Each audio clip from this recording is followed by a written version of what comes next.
Et bonjour mon compagnon de code. Nous avons vu dans la vidéo précédente une introduction sur les tableaux en JavaScript. Nous allons dans cette vidéo voir les premières manipulations de ces tableaux. Allez, on va se refaire un petit H2. Les tableaux, première fonction. Je reviens sur mon app.js, je fais un petit peu le ménage. Alors ici, hop, je vais supprimer ça, je vais garder mon tableau et juste garder la boucle for qui est là. Tout le reste, je l'enlève. Je pense que je vais même enlever la boucle for, ce ne sera plus utile. Si on a besoin de voir notre tableau, on fera un console.table ou un console.log de burgers, le nom de notre tableau déclaré juste au-dessus. Voilà, super, on va rester comme ça, c'est très bien. Alors, pour ces premières fonctions, ces premières manipulations, on va essayer d'ajouter et d'enlever des éléments au début, à la fin, puis au milieu du tableau. Alors, je vais reprendre mon tableau d'origine, puisque après, je vais plus avoir assez de noms et j'ai pas assez d'imagination.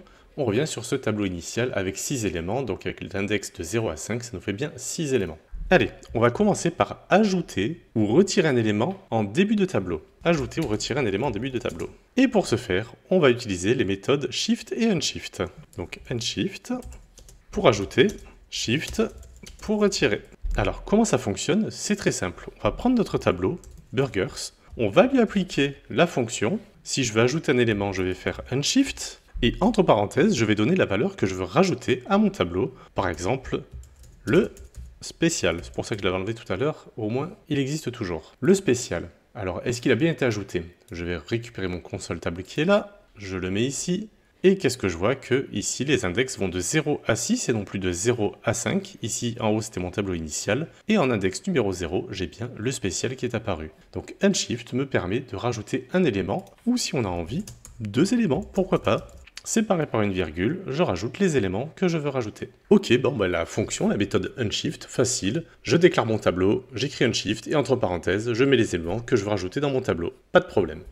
Si maintenant j'ai envie d'enlever des éléments, et bien là on va faire un burgers, j'appelle mon tableau, j'appelle ma fonction, je pense à mettre des parenthèses parce que c'est une fonction, on sera amené à revoir ça plus tard, et je récupère mon console table que je vais mettre juste en dessous, et ici on voit bien que ici j'ai mon tableau à droite là dans la console de dev avec mes 6 éléments, j'ai rajouté 2 éléments, donc le spécial et le kid, donc j'arrive à 7, donc je vais de 0 à 7, et comme j'ai fait un shift ici, j'ai le spécial qui a disparu et on commence par le kid. Si à tout hasard j'enlevais les lignes 19 et 20, je les commente, à ce moment-là, j'ai mon tableau initial qui va de 0 à 5 en termes d'index, donc le signature et l'océan pour ouvrir et fermer ce tableau. Et si j'applique bien ma méthode shift, à ce moment-là, je vais de 0 à 4 avec le double et l'océan. Le signature, le premier, a disparu. Petit aparté, j'utilise les mots méthode et fonction qui veulent grossièrement dire les mêmes choses. On verra plus tard ce que sont les fonctions, on verra encore un petit peu plus tard ce que sont les méthodes. Donc si tu entends méthode ou si tu entends fonction, dis-toi bien que c'est bien toujours fonction qu'il faut retenir et que méthode veut dire la même chose. Pas de stress à ce niveau-là. Ce petit aparté étant fermé, on revient donc sur nos méthodes unshift et shift. On a bien donc avec la méthode shift, la fonction shift, enlevé notre premier burger. Et si je l'avais appliqué 2 fois, eh ben j'aurais enlevé 2 burgers. Là je vais de 0 à 3, mon premier burger est le bacon puisque j'ai enlevé avec mon premier shift le signature et avec mon deuxième shift le double. Ce n'est pas une bonne manière de faire évidemment, on verra un petit peu plus tard comment ça pourrait fonctionner un petit peu mieux. Je vais commenter ces lignes. Et on va passer sur la manière d'amener un élément ou de retirer un élément en fin de tableau. Donc je vais copier hop, les lignes 15, 16 et 17 et on va vouloir ajouter ou retirer, j'avoue bien R là, un élément en fin de tableau. Alors pour ajouter un élément, on va pousser un élément dans le tableau et pousser, ben on dit push. Et pour retirer un élément, on le fait sauter comme un popcorn, on fait un pop. Allez, on est reparti, ça fonctionne exactement de la même manière. J'appelle mon tableau burgers.push, je vais venir pousser un élément dans mon tableau, le kid, et si je récupère un console table de burgers, hop, on voit bien que le kid est apparu après l'océan en fin de tableau, et si je fais un burgers.pop, à ce moment-là, juste je veux retirer le dernier élément, je copie mon console table burgers, hop, je reviens bien sur l'océan, alors histoire d'être sûr que c'est pas le push ici qui nous induit en erreur, je le commente, et je reviens bien à mon app.js13, donc ce console table qui est là, avec mon tableau d'origine. J'applique la fonction pop au tableau burgers, et effectivement, l'océan, le dernier burger ici dans mon tableau, a bien disparu. J'ai bien un élément en moins, j'ai 5 éléments dans mon tableau qui vont de l'index 0 à 4 et non plus de 0 à 5, ce qui me donnait 6 éléments. Et je finis bien par le croustillant, c'est-à-dire que je finis bien par l'avant-dernier puisque le dernier a disparu, il a fait pop. Donc voilà, ces fonctions unshift, shift, push et pop sont assez faciles à utiliser. Il faut faire attention avec le unshift et le shift, c'est vrai qu'avec la négation du unshift, on pourrait parfois inverser les deux méthodes, mais quand on les connaît après, ça passe tout seul. On va vouloir maintenant ajouter ou supprimer un élément à une position précise, et là on va voir une méthode un petit peu plus complexe, la méthode splice. Splice permet le retrait ou l'ajout à un endroit donné. Alors, histoire de savoir comment ça fonctionne, on aura splice. Alors, histoire d'écrire un petit peu la règle et de voir comment ça fonctionne, on va écrire splice. Et entre parenthèses, puisque c'est une fonction, et les fonctions, il y a toujours des parenthèses, on va mettre l'index de départ à partir duquel on va vouloir commencer à travailler. Après, on va noter le nombre d'éléments à supprimer. Et après, on va noter les éléments, les valeurs qu'on va vouloir ajouter à notre tableau. Donc, une valeur 1, une valeur 2, etc., etc., si on a d'autres valeurs à ajouter. Disons par exemple qu'à l'index numéro 2, j'aimerais ajouter le fromage, c'est un burger plein de fromage, mais que je ne veux pas en supprimer. À ce moment-là, je vais faire un burgers.splice, ma nouvelle méthode un peu plus complexe, mais qui permet d'être beaucoup plus précis.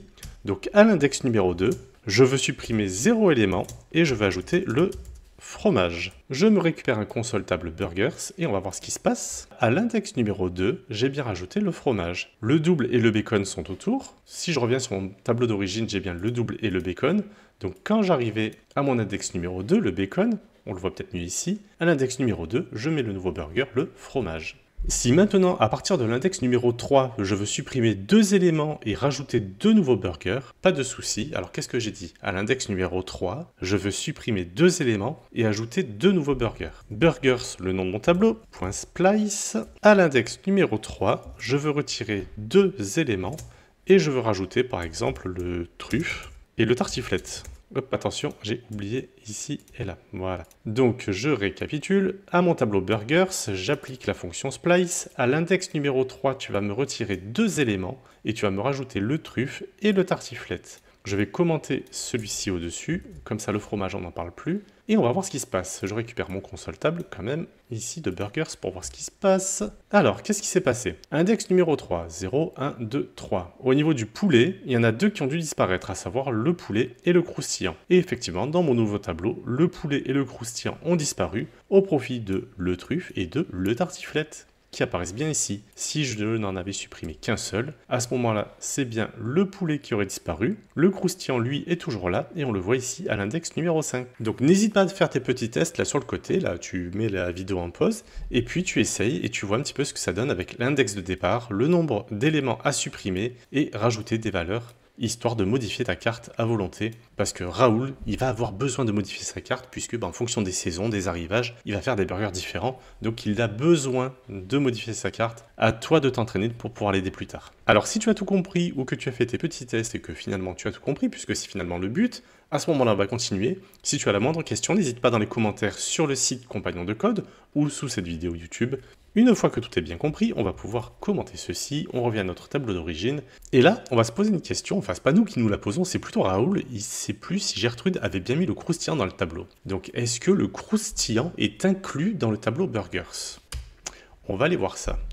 Donc if burgers, donc le nom de notre tableau, includes, ça veut dire qu'il va contenir. Et là, qu'est-ce qu'on va vouloir voir? C'est le croustillant. Alors, donc j'ouvre mes accolades, console log, le menu contient bien le croustillant. Et effectivement, le menu contient bien le croustillant, ça apparaît. Si je faisais la même chose avec le tartiflette, par exemple, alors hop, je vais aller copier le nom. Ah oui, quand je peux être feignant, je suis feignant. Alors, s'il y a le tartiflette, alors le menu contient bien le tartiflette, et effectivement, ben, je ne vois rien. Alors, pour voir si c'est quand même bien lu, on va se faire un petit else. Console log, le menu ne contient pas le tartiflette. Et effectivement, le menu ne contient pas le tartiflette. Allez, on va s'amuser, je vais décommenter la ligne 38 qui m'a ajouté le tartiflette. À ce moment-là, j'ai bien le menu contient bien le tartiflette. Hop, je vais le recommenter, et le menu ne contient pas le tartiflette. Donc on a cette fonction, cette méthode includes, qui va aller scanner le tableau pour voir si ce qui est ici apparaît bien dans le tableau. Alors on pourrait faire autre chose. Tiens, si effectivement le tartiflette n'est pas dans le tableau, on pourrait se dire, bah, si, tu vas me l'ajouter. Donc d'abord je scanne, est-ce qu'il y a le tartiflette? S'il y est, juste je fais un console log, ok, il y a bien le tartiflette. Et s'il n'y a pas le tartiflette, à ce moment-là, on pourrait se dire burgers.push, je vais le mettre en fin de liste, le tartiflette. Et dans le console log, on a ajouté le tartiflette. Et on ferait un console table de burgers. Hop, et notre tartiflette est bien là. Donc avec une condition qui va savoir si on a ou pas un élément, on va pouvoir recevoir un message, oui tu as bien ton élément, et si tu l'as pas et que tu le voulais, à ce moment-là, on va le rajouter, on va t'envoyer un petit message et on va te réafficher le tableau pour te dire, regarde mon nouveau tableau Burgers, et effectivement tu vois bien, il est bien là, il est bien tout en bas. Si j'avais voulu qu'il soit tout en haut à ce moment-là, à la place de Burgers.push, j'aurais fait un petit unshift, et hop, le tartiflette se serait retrouvé en début de tableau. Maintenant, ce qui pose souci, c'est que Gertrude, elle aime bien quand même avoir un petit peu ses burgers dans l'ordre. Et elle a son burger préféré, parce que c'est quand même le burger emblématique du restaurant, c'est le signature. Et il faut absolument que le signature soit en tête de tableau. Donc Gertrude, elle veut savoir, est-ce que mon premier burger dans mon tableau, c'est bien le signature? Pour ça, je vais vouloir récupérer l'index de quelque chose, l'index ici de signature. Donc on pourra faire un console log, position du signature, et c'est là que je me trompe, parce que c'est pas tout à fait position, c'est plutôt index de signature, et on va pouvoir utiliser une nouvelle méthode qu'on n'a pas encore vue, c'est indexOf. Alors on tape toujours pareil le nom de notre tableau, sur lequel on va appliquer une fonction, indexOf, donc l'index 2, et on va écrire signature, puisque c'est ce que nous recherchons. Et on voit que l'index de signature, alors j'aime bien mettre 2 petits points, là ça fait plus propre, on a -1. -1, ça veut dire qu'en fait, il n'y a rien, il n'existe pas. Alors pourquoi il n'existe pas? Puisque signature n'existe pas en tant que tel. Si on regarde le tableau, c'est le signature. Alors je corrige ça de suite, le signature. Et hop, on est sur l'index 1. Ce qui veut dire qu'il n'est pas à l'index 0, donc il n'est pas en tête de tableau. Donc là, Gertrude, elle n'est pas très contente. Donc notre unshift, on va l'enlever et on va se remettre bien push pour mettre le tartiflette en fin de tableau. Et à ce moment-là, on a bien notre index de signature qui est à 0. Et à ce moment-là, Gertrude est contente. Et si Gertrude est contente, Raoul est heureux et tout va bien. Voilà pour cette vidéo dans laquelle on a pu voir comment ajouter ou retirer des éléments en début de tableau, avec unshift et shift, en fin de tableau, avec push et pop, avec splice, qui est un petit peu plus complexe à prendre en main au départ, avec un index de départ, un nombre d'éléments à supprimer s'il y en a, sinon on met 0 tout simplement, et puis des valeurs à rajouter. On a pu regarder si notre burger contenait bien un élément donné, on a pu regarder si un élément donné était à un index particulier, auquel cas on pourrait avoir une action, et puis effectivement on s'est amusé là, si un élément est dans le tableau, à ce moment-là tu me préviens, et s'il ne l'est pas, tu n'hésites pas à l'ajouter, à me dire que tu l'as rajouté, à me montrer ton nouveau tableau. Je te laisse t'amuser, t'entraîner, faire tes propres tests sur toutes ces méthodes de base, et je t'attends dans la prochaine vidéo, dans laquelle on va voir d'autres méthodes peut-être un petit peu plus poussées. À bientôt!